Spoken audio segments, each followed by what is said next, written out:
And welcome back to The Verdict. Mick Cornett with Kent Myers. We're here every week talking to interesting people and visiting topic ideas. And boy, we got an old friend back for this show. We do. We're really glad to have Pat McGuigan come back and talk to us about Oklahoma's newest online news service, something that our viewers will want to check out as soon as this show is over, if they haven't already. Well, there's a lot going on at the state capitol. Pat's ankle deep in everything that's going on 23rd Street. Well, he not only is wired in to find out what was going on, he's capable of understanding what's going on, and I'll look forward to reading what he tells us about what's happening out at the Capitol. Yeah, even better.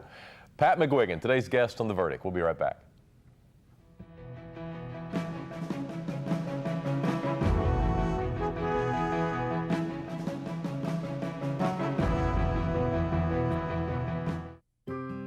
A greener planet, cleaner air, a healthy economy, national security, a smaller deficit and a stronger dollar, green jobs, better jobs, energy independence, warmth and light and transportation. These are the reasons Chesapeake champions natural gas every day.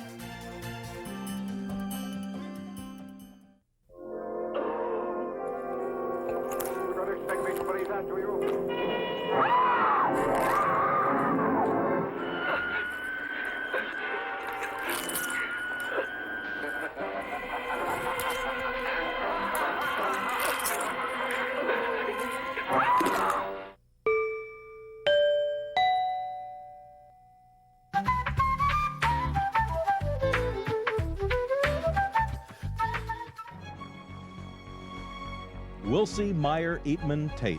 We're accountants.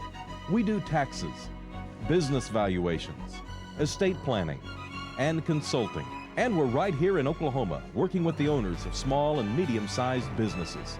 Steve Wilsey and Stuart Meyer have the resources and the experience. Wilsey, Meyer, Eatman, Tate in Oklahoma City and Tulsa. It's time to meet the new people in power. The people responsible for our energy future. It's you. It's me. All of us together. From now on, we're the people in power. OG&E will supply the power. It's how we apply the power that counts. We've got to use electricity smarter, Wiser. cleaner, Better. So we've got to be informed, Equipped. prepared. Committed. From now on. Look, nobody wants to waste energy. Nobody wants to build new power plants. Nobody wants to pay more for electricity. But nobody wants to give up their way of life. We don't have to. If we just use positive energy together. I'll take advantage of off-peak hours. That means cutting energy use from 1 to 7 every day. Every day. I'm going to sign up for more and more wind power. We'll take advantage of the high-tech tools coming soon from OG&E. OG&E can't do it alone. It's you and OG&E working together. Find dozens of ways you can help at OGE.com. A positive energy future is in our power. Together.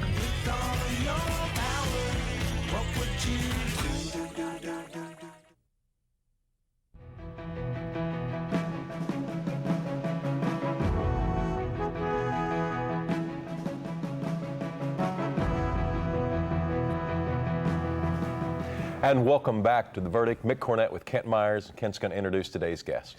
Today, very pleased to have back an old friend, a visitor, a frequent visitor on The Verdict in the past, Pat McGuigan.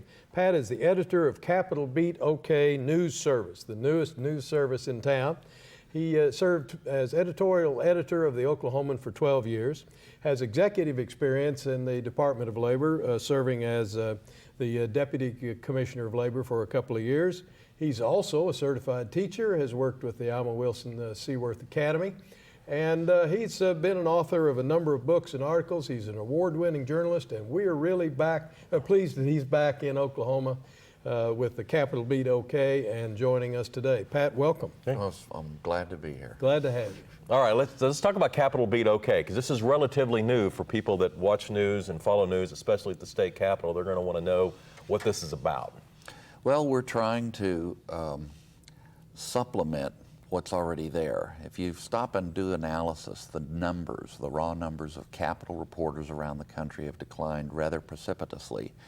Now, a number of the journalists that are there are high-quality individuals and good reporters, but there's about half as many as there used to be. And this left a niche that I saw for reporting that might go and look at issues that are a little different than the things that everybody's covering. That's what I'm trying to do, is fill a market niche. Well, let me ask you, I'm sorry. Let me ask you, is the decline of the reporters at the Capitol principally newspaper reporters, or is it across the board, newspapers, television, radio, and the like? It's across the board. The television doesn't have quite the presence it once did, although you've got OETA is up there quite a bit, and so is KWTV and the other local stations. But I can actually give some raw numbers. There was a little less than 1,000 print Capitol Beat reporters across the 50 states back in 1996. Today it's somewhere between 250 and 300 in the print business. Wow. So that leaves a gap. Now we're online, but we're trying to work with smaller papers. We're trying to offer them this service that they can just take the stories, cut and paste, and use them in print if that helps them. What is Tulsa's presence at our state capitol from an information standpoint? How many reporters? Barbara Hoberock of the Tulsa World, and I believe that's it. Now, Tulsa Today is one of my clients, if you will, or a longtime relationship with Tulsa Today. It's an online newspaper, sort of a funny way to put it, but that's really what they do there at Tulsa Today. And I've been their Capitol editor for many years, so it was a perfect fit. I just try to supply stories on Tulsa-related things as often as I can from the Capitol. How long has Capitol Beat been up and running? We had a long slow-motion beta launch, if you will, to use one of the terms in the online world. You know, I'm an ink-stained wretch by natural inclination, and I'm learning to become a pixel-stained wretch.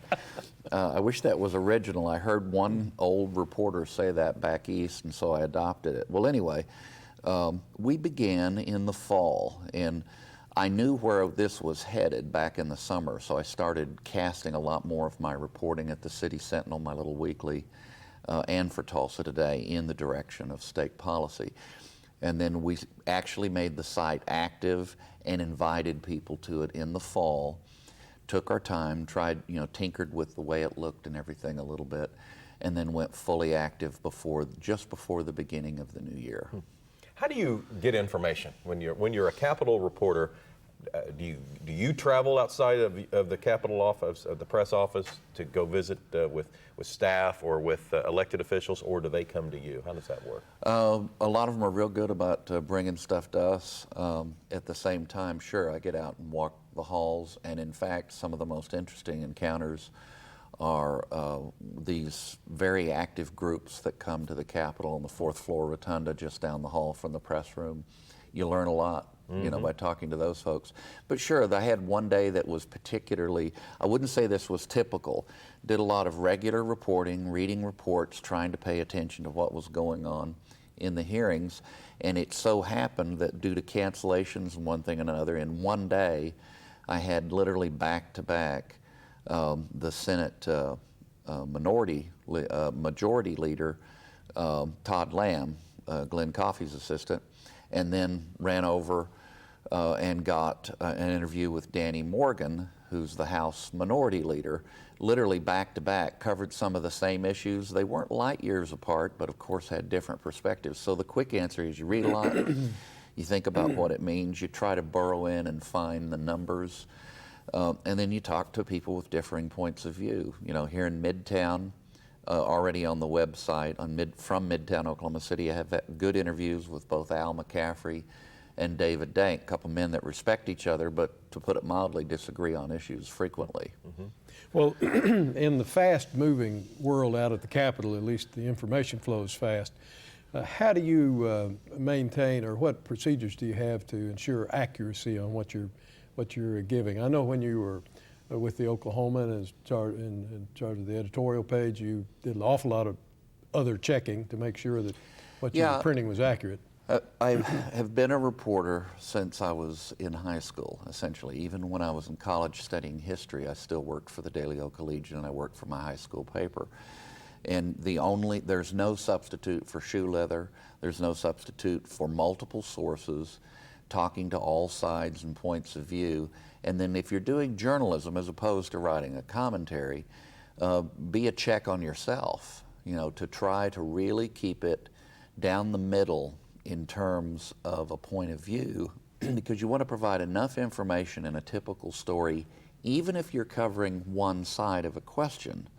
You try to provide enough information that the readers can reach their own conclusions. It's almost like I suppose it's like a good judge, you know, trying to apply the law. In being a good journalist, you try simply to present the information and the facts, and you can do that even when you're covering the latest pronouncement from the Democratic caucus. They're going to have a point of view, but you let their point of view speak for itself and not intrude yourself into the information. Do you ever get tired of the spin, though? I mean, when they're telling you something, you know that that's only half the story, or it's just something they created to make it sound good for you. Well, how do you handle that as a journalist? Sure, that's their job. And your job as a journalist is, I'll give you a quick example. The volume of information is so high that, and especially with declining resources, a lot of newspapers wind up having to use, and this is true of the little newspapers I've been affiliated with as well as the big newspaper, you wind up having to use press releases. And you ought to find some way to label those and help people understand that it's not the result of straight reporting. But at the same time, something you can do is put a critical eye on it and distill it down, do some old-fashioned editing so that the information does get out, but you're removing some of the hectoring. You know, there's plenty of shouting heads in the business that you two are in here in television. There's plenty of people yelling at each other across tables like this. That wasn't the niche that I could perceive. The niche I perceived that needed more, in addition to the good things that others are doing, that we needed more of, is methodical, detailed presentation of information that sometimes is kind of obscure, but if you have the time to work on it, you can translate it, if you will, to where the average person gets something useful out of the story. That's what I'm trying to do with Capital Beat. I guess your newspaper background, and starting from the time that you indicated very young in life, has been of enormous value to you in getting this news service up and running. Absolutely. And one of the things that was kind of surprising, and newspaper people that are watching this will find this interesting if they're not already into internet stuff, was I had this fantasy that I could typically go, I still do occasionally, I can typically go 1,500 words, maybe 2,000 words, because, you know, you have limitless space. Well, the data shows that newspaper stories are now down 400, 500, maybe 600 words. Well, guess what? Online readers, if you don't get it done, the essentials in the first 750 to 800 words, it's a little longer. If you don't get it done by then, you're going to start to lose them. So it's in some ways the same kind of problem. You still have to be disciplined in your typical news story. Keep it short, keep it tight. Busy people, to some extent, especially people reading online. They're going to want it done fast. Let me jump in and get us to our first break. We're visiting with Pat McGuigan. He's discussing the capitalbeatok.com, his new online news service. We'll be back with more after this.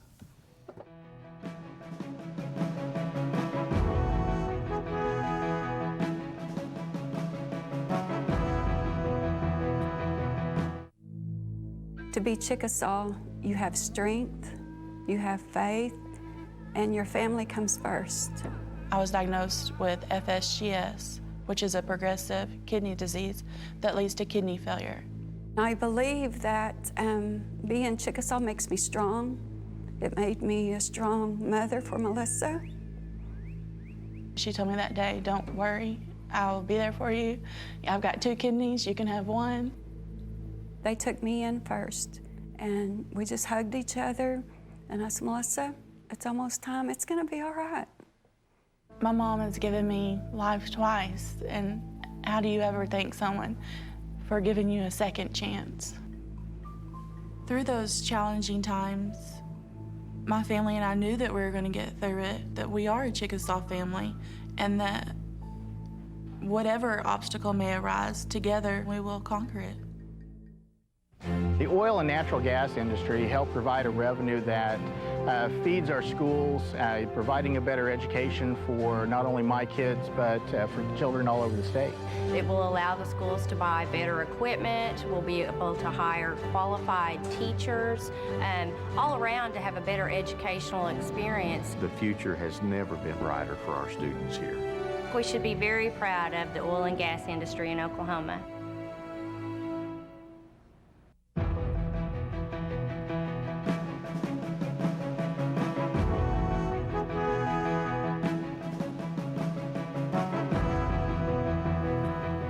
Welcome back to The Verdict. Mick Cornett with Kent Myers and today's guest, Pat McGuigan of CapitalBeatOK.com. So, when you showed up, how were you received out there with the governor's office, the Senate, the House? What did they think about Pat McGuigan being out there every day?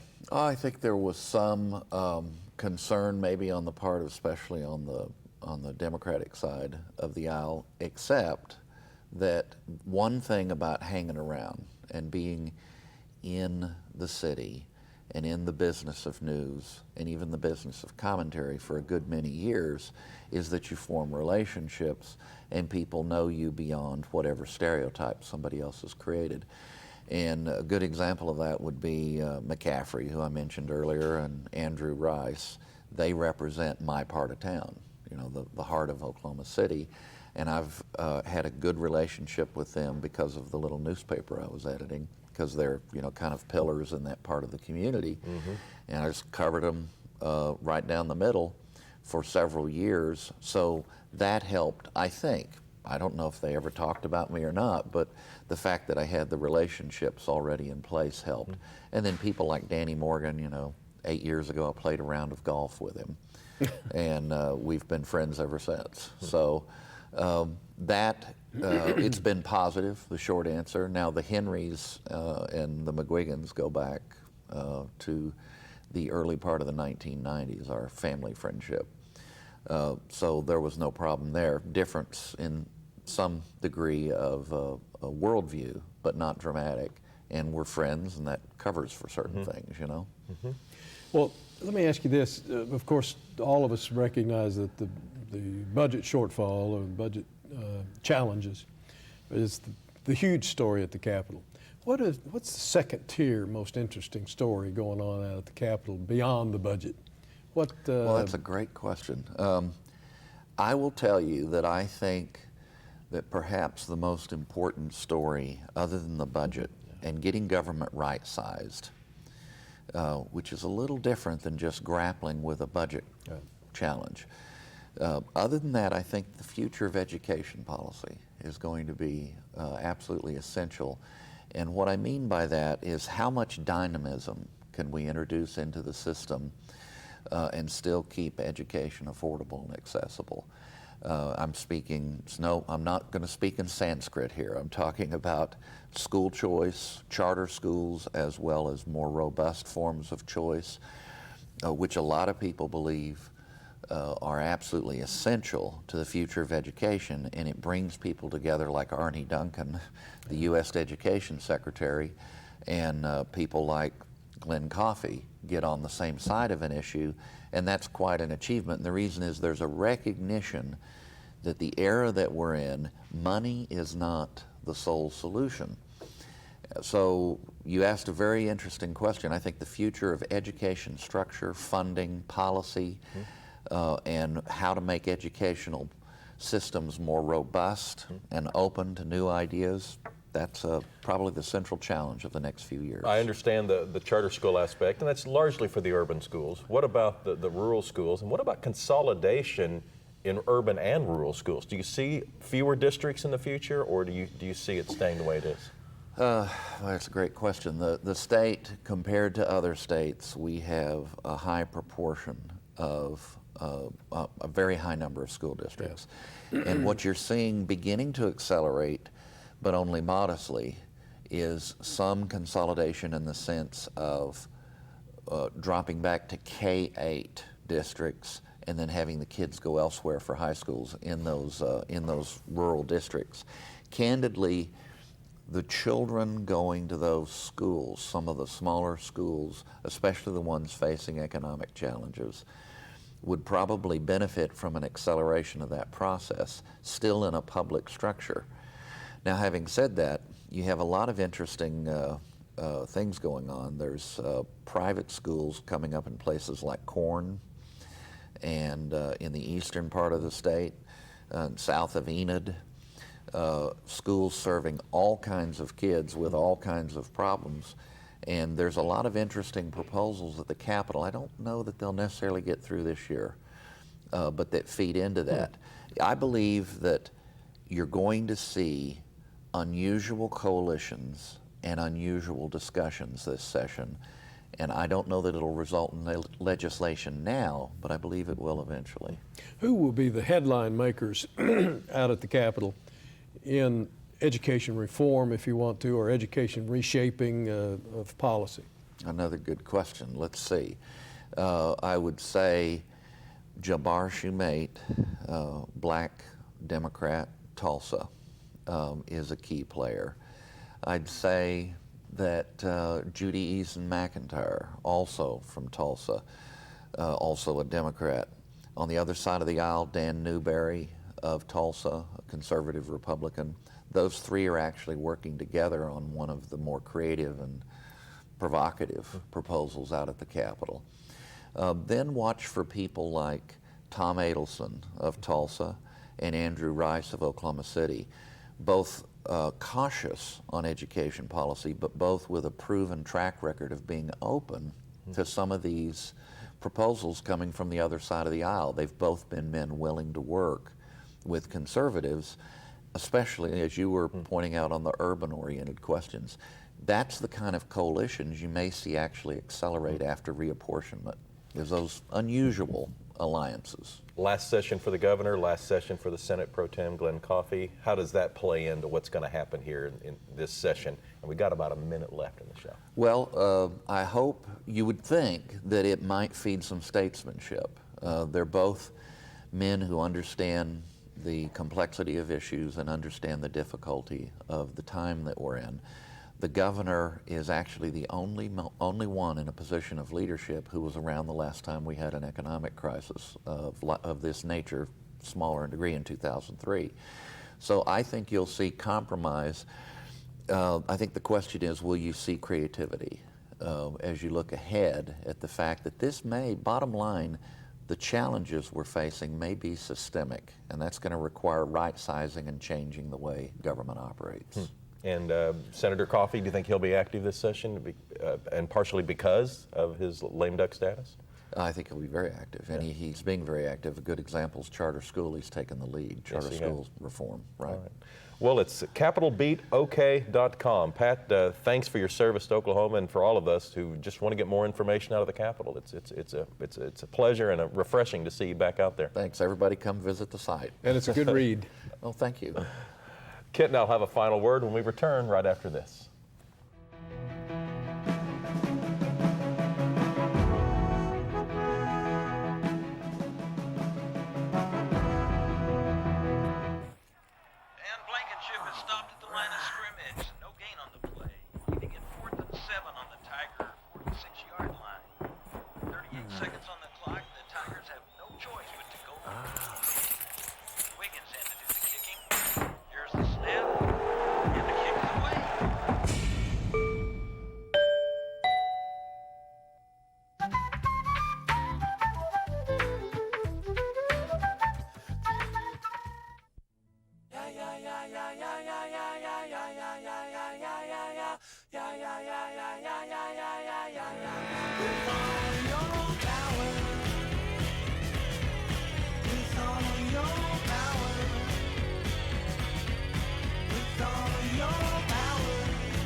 The good life comes naturally to Tulsa, where nature's beauty is matched with an eye for aesthetics. A legacy of neighborhoods graced with lawns and landscaping and handsome homes. A place that seems to have patented an ideal lifestyle. Bank First is loyal to the quality of life Tulsa assures its citizens, to the priority placed on education, culture, and growth. Loyal to builders who transform raw land into residential charm. Developers who see opportunity and add vitality to Tulsa's economy. Bank First serves both enterprise and private lives that need a loyal partner. It's how we help nurture this city's very good life. Bank First. Loyal to Oklahoma. Loyal to you. The Journal-Record is pleased to be a sponsor of The Verdict. The Journal-Record, since 1903, the best source of Oklahoma business news and legal information. And for almost 30 years, Oklahoma political, government, and business leaders have turned to the McCarville Report for accurate, reliable, inside information. Visit the McCarville Report online.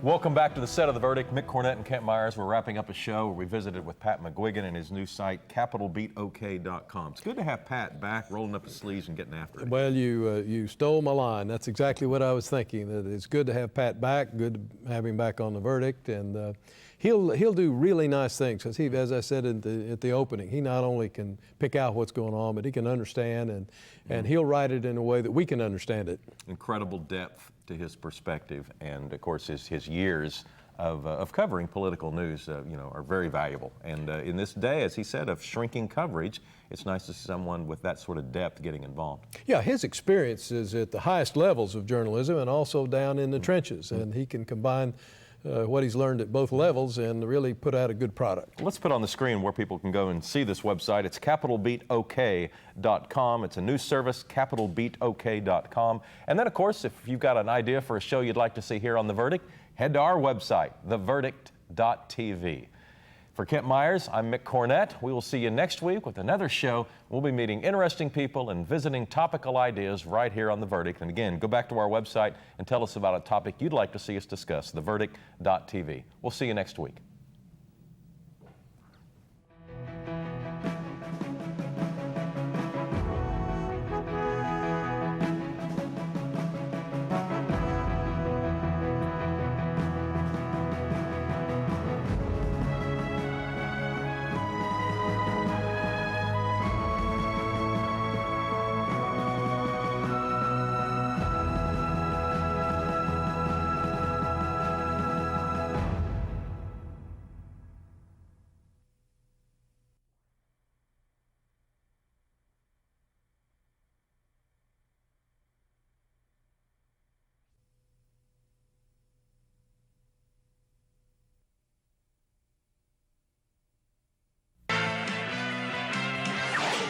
The preceding program was produced exclusively for the Cox Channel.